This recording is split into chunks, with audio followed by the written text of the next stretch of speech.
Welcome to LR education Telugu channel. మనం Navodaya entrance exams కోసం videos చేస్తున్నాం కదా. ఆల్రెడీ మెంటల్ ఎబిలిటీ పైన మన ఛానల్లో వీడియో అప్లోడ్ చేయడం జరిగింది. ఇంకా ఎవరైనా చూడకపోతే ఒకసారి చూడండి, యూజ్ అవుతుంది. అండ్ నెక్స్ట్ ఈరోజు మన వీడియో వచ్చేసి language test.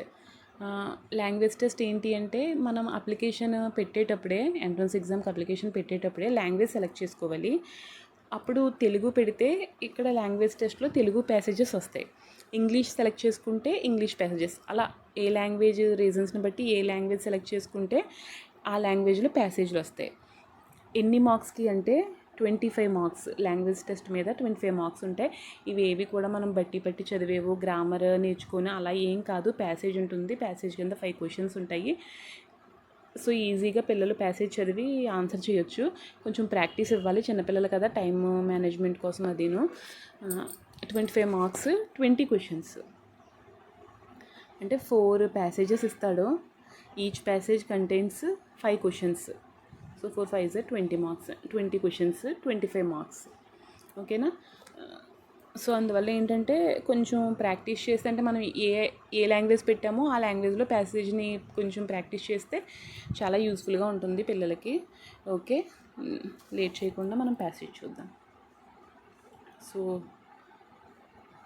Today our passage is, dogs are very intelligent animals. Their ability to smell things is many times greater than humans. Dogs చాలా తెలివైన జంతువులు. అవి హ్యూమన్స్ కంటే కూడా స్మెల్ చూసే ఎబిలిటీని చాలా ఎక్కువగా కలిగి ఉన్నాయి. They can easily identify the sniffed things by smelling it again. ఒకసారి స్మెల్ చూసిన వస్తువుని తిరిగి మళ్ళీ వాసన చూసినప్పుడు వాటిని గుర్తించగలుగుతాయి ఈజీగా. అందుకే కదా బాంబ్స్ అవి కనిపెట్టినప్పుడు, దొంగల్ని కనిపెట్టినప్పుడు డాగ్ని వాడతారు, ట్రైనీ డాగ్స్ని. సో అదే చెప్తున్నారు. Dogs are also used to detect explosives due to their high smelling ability. వాటి హై స్మెల్లింగ్ ఎబిలిటీ వల్లనే వాటిని బాంబ్ డిటెక్షన్లోను వాటిలోనూ యూజ్ చేయడం జరుగుతుంది. Their hearing power is 5 times more than that of humans. వాటి వినికిడి శక్తి కూడా 5 రెట్లు ఎక్కువగా ఉంటుంది హ్యూమన్స్ కంటే కూడా. Dogs are deaf, blind and toothless when they are born. ఇంత వినికిడి శక్తి అది ఉంది కదా, మరి డాగ్స్ పుట్టినప్పుడు, పప్పీస్గా ఉన్నప్పుడు డెఫ్, చెవి వినిపించవు, కళ్ళు తెరవు, పళ్ళు ఉండవన్నమాట, టూత్లెస్గా ఉంటాయి. అందువలనే ఇవి గ్రూప్స్గా ఉండటానికి ఇష్టపడతాయి. అట్ ద సేమ్ టైం కొన్ని ఎలోన్గా కూడా ఉంటాయని చెప్తున్నారు. Dogs are deaf, blind, toothless when they are born. They like to live in groups, but some prefer to live alone. The breed of dog, Alaskan Malamute, has the ability to withstand temperature up to -70 degrees. అలస్కన్ మాల్మిటీ అని చెప్పి ఒక dog breed ఉందండి. అది mostly Atlantic dog breed. అది -70 degrees దగ్గర కూడా survive అవ్వగలదు. So -70 అంటే మనం మామూలు +16లో కూడా 16లో కూడా అసలు చాలా చలి.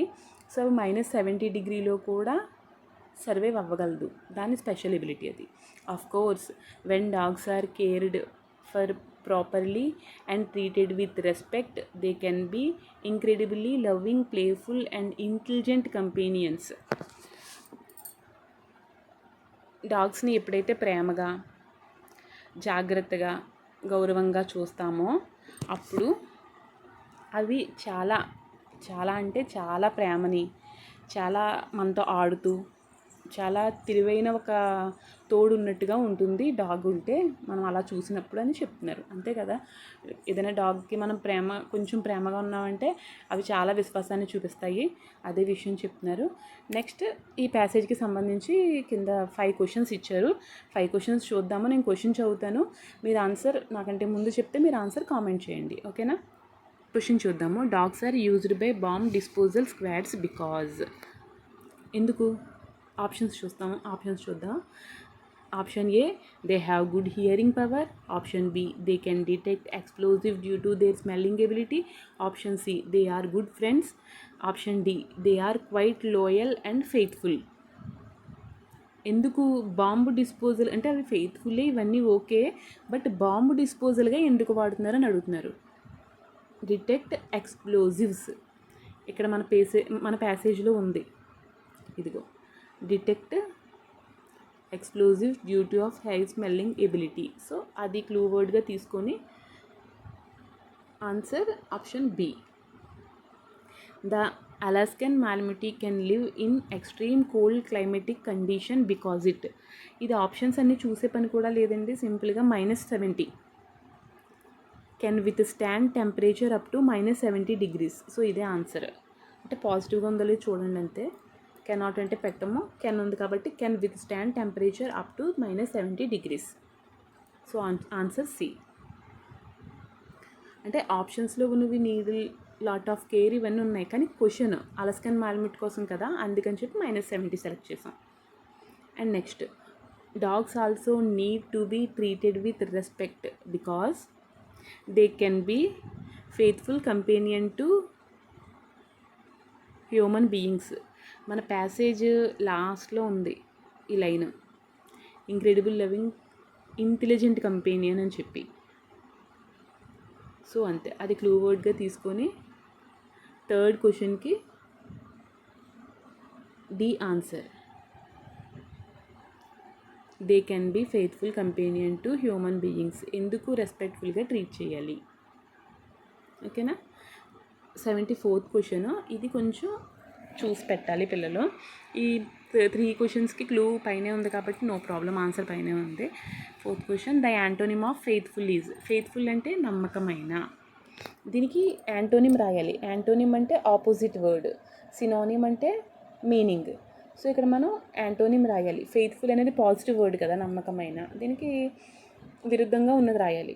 డివోటెడ్ అంటే అంకిత భావం, ఆల్మోస్ట్ అలా వస్తుంది మీనింగ్.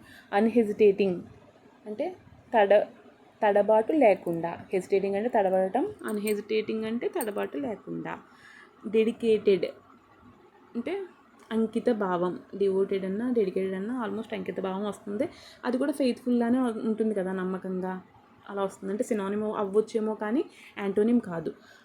మనకి మిగిలింది ఇదే కాబట్టి అన్డిపెండబుల్, ఆధారపడకుండా, ఓకేనా. అంటే ఇక్కడ ప్యాసేజ్ ఇచ్చిన ఆప్షన్స్ని బట్టి వెళ్ళాలి త్రూ. ఫెయిత్ఫుల్ అంటే అన్ఫెయిత్ఫుల్ అలా అనుకుంటాం కదా, అలా కాదు. ఇక్కడ ఏంటంటే ఇచ్చిన ఆప్షన్స్లో అన్డిపెండబుల్ అనేది ఆన్సర్ అవుతుంది, okay. 5th question, the most appropriate meaning of incredible is. Incredible India అంటాం కదా, అలా చాలా గొప్పది, మనం అసలు ఊహించలేనిది, నమ్మశక్యం కానిది, ఆ మీనింగ్ వస్తుంది. ఆ వర్డ్కి మీనింగ్ అడుగుతానంటే సినానిమ్. ఏమడిగారు ప్యాసేజ్లో 3 క్వశ్చన్స్ ఏమో సేమ్ ఆన్సర్ ప్యాసేజ్లో ఉన్నవి అడిగారు. ఒక యాంటోనిమ్, ఒక సినానిమ్. అంటే మనం యాంటోనిమ్ సినానిమ్ కూడా తరువుగా చదవాలి. ఇంక్రెడిబుల్ అంటే impossible to believe, likely to happen, believable, inability to hear. Impossible to believe నమ్మశక్యం కానీ, ఆశ్చర్యపోవడం అన్నమాట ఇంక్రెడిబుల్, ఓకేనా. సో 5th క్వశ్చన్కి 1 ఆన్సర్, ఓకే. అర్థమైంది అనుకుంటాను. ఒక్కసారి అర్థం కాకపోతే సెకండ్ టైం మళ్ళీ చదివితే ప్యాసేజ్ చాలా ఈజీగా ఉంటుంది. సో మెంటల్ ఎబిలిటీ నుంచి, లాంగ్వేజ్ టెస్ట్ నుంచి కూడా ఈజీగా మార్క్స్ వస్తాయి when compared to arithmetic and EVS. ఆ రెండింటికంటే కూడా ఇవి ఏమీ చదవకుండానే ఈజీగా వస్తాయి. సో ఈ మార్క్స్ వదిలేకుండా ప్రాక్టీస్ అయితే బాగుంటుంది. So thank you. నా వీడియోస్ కానీ మీకు నచ్చినట్లయితే ఎల్ఆర్ ఎడ్యుకేషన్ ఛానల్ను లైక్ చేయండి, సబ్స్క్రైబ్ చేయండి. Thank you.